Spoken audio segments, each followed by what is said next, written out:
menjelaskan kembali yaitu materi kewarisan. Kenapa sih kalian perlu mempelajari kewarisan ini? Kalian tahu? Belum? Belum. Nah, kita mempelajari kewarisan ini agar kita tidak di kemudian hari tidak bertengkar soal pembagian harta warisan dengan keluarga.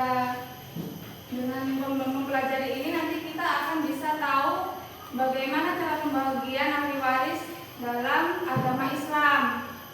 Jadi tidak ada lagi pertengkaran di dalam keluarga.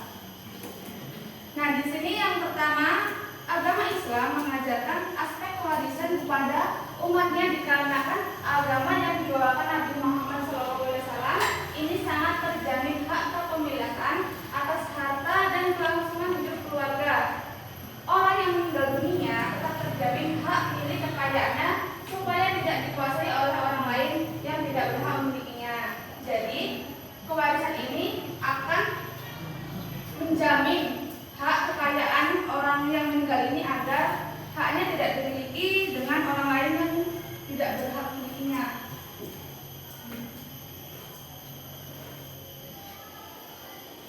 Dasar hukum waris itu ada dalam surat An-Nisa ayat 7. Bisa dibuka bukunya? Bisa. Boleh dibacakan?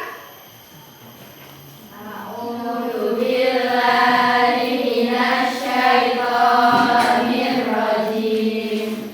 Bismillahirrahmanirrahim.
Selanjutnya yaitu hal yang perlu diselesaikan sebelum pembagian harta waris itu ada 3. Coba bacakan.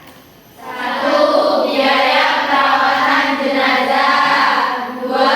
Melunasi hutang piutangnya. 3. Membagi harta waris pada yang berhak. Nah, yang pertama itu ada perawatan jenazah, itu seperti apa?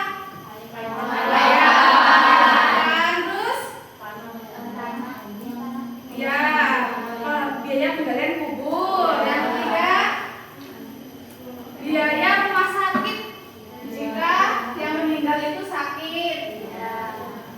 Terus kalau ya pemandian juga bisa. Terus kalau di kota-kota tanah kuburan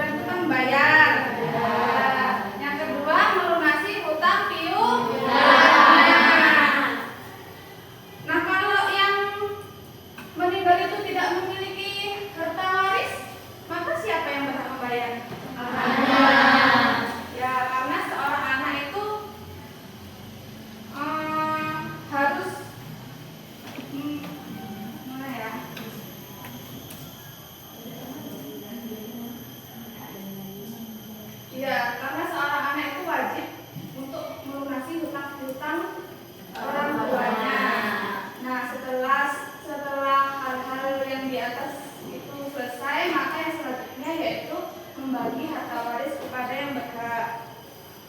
Siapa yang berhak menerima harta waris? Anak, istri, Ada seorang ahli waris.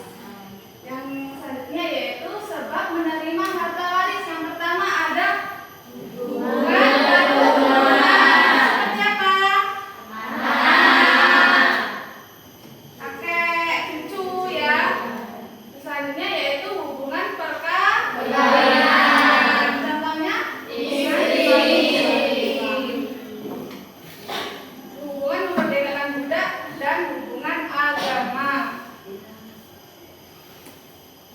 Selanjutnya sebab tidak menerima harta waris. Yang pertama yaitu membunuh. Seseorang yang membunuh walaupun itu membunuhnya secara tidak sengaja, itu dia tetap tidak bisa menerima harta waris. Yang kedua yaitu perbedaan agama. Perbedaan agama orang yang berbeda agama, misal Kristen sama Muslim, itu tidak bisa juga. Terus murtad dan perbudakan.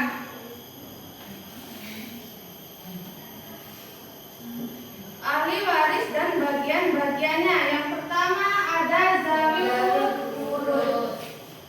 Apa pengertiannya apa?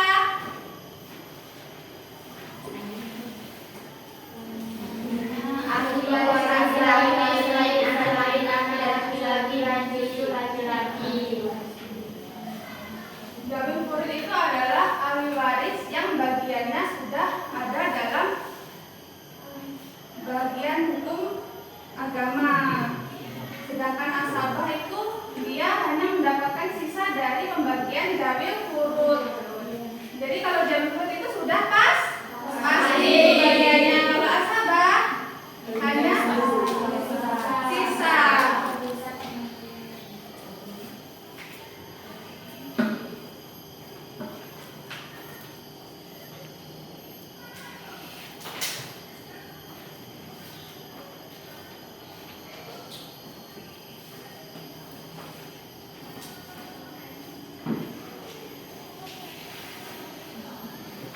Oke, kemarin kan kalian sudah belajar ya soal bagian-bagian ahli waris.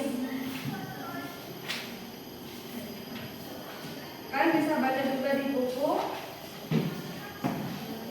soal pembagiannya. Nah, di sini ada lanjut kita di hisab dan mahjub. Yang pertama ada hijab firman. Kelihatan nggak? Hijab firman itu tertutup secara mutlak. Misalnya anak dan cucu itu sama-sama ahli waris dari keturunan kan. Nah, namun cucu tidak bisa mendapat karena ada anak laki-laki, karena ada yang lebih penting gitu loh. Ada yang lebih dekat dari keturunannya. Nah, yang kedua yaitu hisab nuksan, yaitu hijab nuksan, yaitu hijab yang hanya sekedar mengurangi jumlah yang diterima ahli waris. Misalnya seorang istri harusnya mendapatkan 1/4 itu jika tidak ada anak. Namun seorang istri ini ada anak, jadi seorang istri hanya akan mendapatkan 1/8. Paham?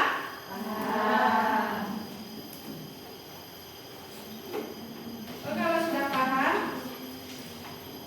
saya ingin kalian membuat 3 kelompok.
Pembagian harta waris. Ya, pembagian harta waris.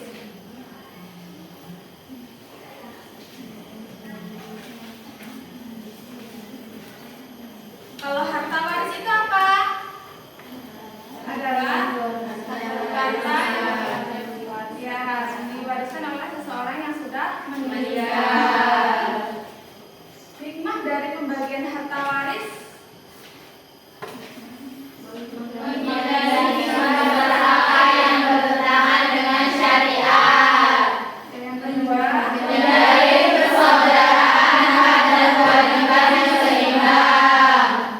yang ketiga, Menjauhkan fitnah sesama ahli waris. jadi hikmah dari pembagian harta waris yaitu menghindari sifat serakah yang bertentangan dengan syariat. Oke, baiklah. Itu saja yang dapat Ibu sampaikan. Kurang lebihnya Ibu mohon maaf dan Ibu akhiri. Wassalamualaikum warahmatullahi wabarakatuh. Waalaikumsalam.